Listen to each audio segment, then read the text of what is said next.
సరే, ఏడాది పాలనలో భాగంగా డీటెయిల్డ్గా బీఆర్ఎస్ పార్టీ తరఫున 7వ తారీఖు నాడు ఈ ప్రభుత్వ వైఫల్యాలపైన ఛార్జ్షీట్ వేస్తాం. కానీ ఈరోజు ఈ ఏడాది కాలంలో రేవంత్ రెడ్డి యొక్క డబుల్ స్టాండర్డ్స్, రేవంత్ రెడ్డి గారి యొక్క 2 నాల్కల ధోరణి, ప్రతిపక్షంలో ఒక మాట, అధికారంలోకి వచ్చిన తర్వాత ఆయన మాట మార్చిన తీరు కావచ్చు, ఈవెన్ కొన్ని సందర్భాల్లో ముఖ్యమంత్రిగానే ముందొక మాట తర్వాత ఒక మాట, అంటే ముఖ్యమంత్రిగా బాధ్యతలు చేపట్టిన తర్వాత కూడా ఆయన మాట మార్చిన తీరు, ఇట్లా ముఖ్యమంత్రి గారు ఏంటంటే ప్రజలను ఏ రకంగా ఆయన మోసం చేస్తున్నారు, వంచిస్తున్నాడు, ఆయన నైజం అంటే ఉన్నది ఉన్నట్టుగా కుల్లం కుల్లా ప్రజల ముందు ఆయనకు నిజస్వరూపాన్ని బయటపెట్టే ప్రయత్నం చేస్తున్నాం. ఈరోజు మన జనరల్గా 2 తలకాయల పాము గురించి అందరం విని ఉంటాం కదా. 2 తలకాయల పామును చూసి మనం చాలా భయపడతాం, కానీ పాపం అది ఏమనది. 2 తలకాయల పాము అది ఏమనదు, అదంత పెద్ద ప్రమాదకరం కాదు. 2 నాల్కల ధోరణి కలిగిన మనుషులు ఉంటారు, 2 నాల్కల మనిషి అంటాం, కానీ దాన్ని మనం పెద్దగా పట్టించుకోం. 2 నాల్కల మనుషుల గురించి పెద్దగా పట్టించుకోం, కానీ వామ్మో అది చాలా ప్రమాదకరం, చాలా ప్రమాదకరం.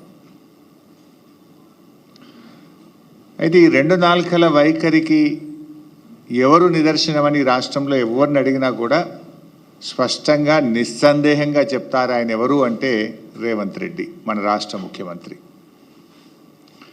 డబుల్ ఎడ్జ్డ్ నైఫ్తోనైనా కొంత జాగ్రత్తగా ఉండొచ్చు, కానీ డబుల్ టంగ్ లీడర్లతో చాలా డేంజర్, సమాజానికి చాలా నష్టం వాళ్ళతో.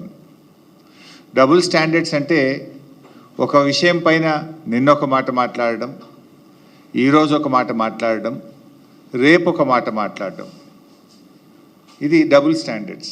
నిన్నొక మాట, నేడొక మాట, రేపు ఒక మాట.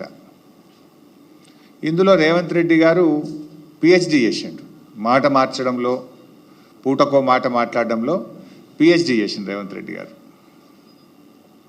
ఉల్టా ఇంకా మళ్ళీ ఆయన్నే అంటాడు, ఇంకోటి దబాయిస్తాడు, ఎవడా అన్నది, ఎవరన్నారు ఆ మాట అని ఉల్టా దబాయించి ముచ్చటగా 3వ స్టాండ్ చెప్పగలిగిన నేర్పరితనం కూడా రేవంత్ రెడ్డి గారిలో ఉంది.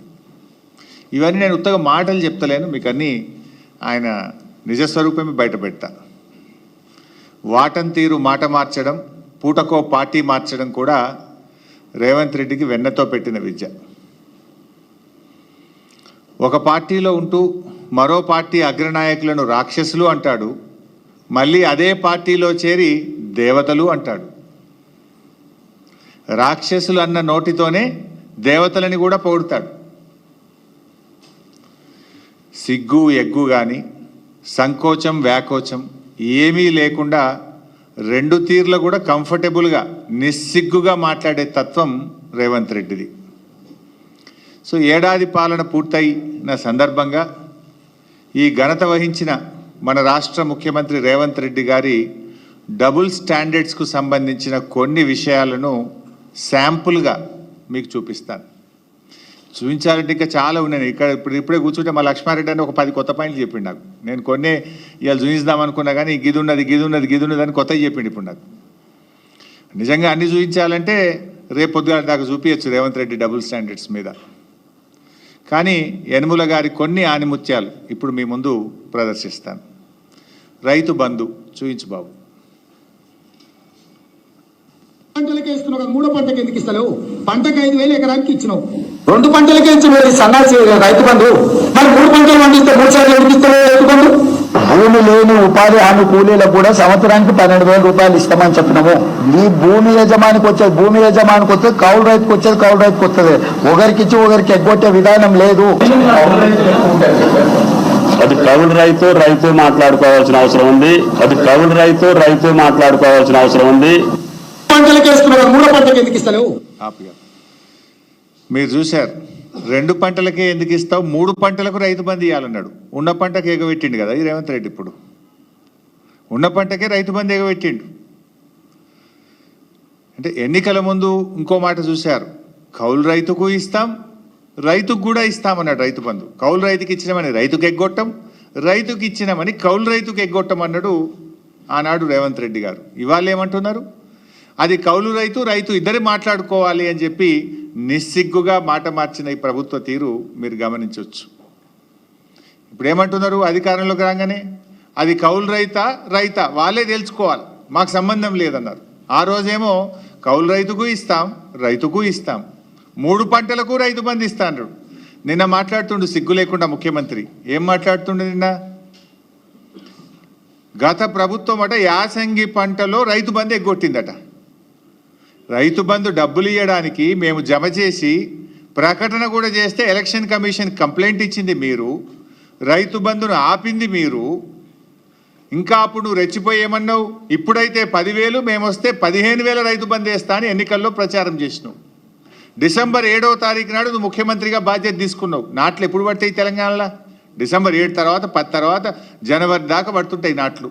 ఎప్పుడైనా డిసెంబర్, జనవరి, ఫిబ్రవరిలో రైతు బంధు వేసినాం. ఇప్పుడు నువ్వు ఎప్పుడు ఇస్తా అంటున్నావు రైతు బంధు, జనవరి 17వ తారీఖు తర్వాత రైతు బంధు ఇస్తా అంటున్నావు.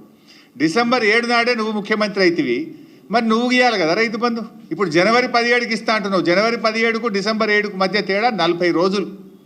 అంటే రైతు బంధు ఎగ్గొట్టింది రేవంత్ రెడ్డి, నిస్సిగ్గుగా గత ప్రభుత్వం ఎగ్గొట్టిందని చెప్పగలిగిన నేర్పరితనం కూడా రేవంత్ రెడ్డిలో ఉంది.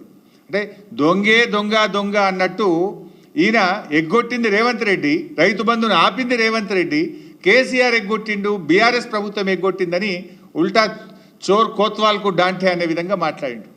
కరోనా వరుస 2 సంవత్సరాలు కరోనా వస్తే కూడా క్రమం తప్పకుండా 11 విడతల్లో 72,000 కోట్లు ఇచ్చింది కేసీఆర్ కదా.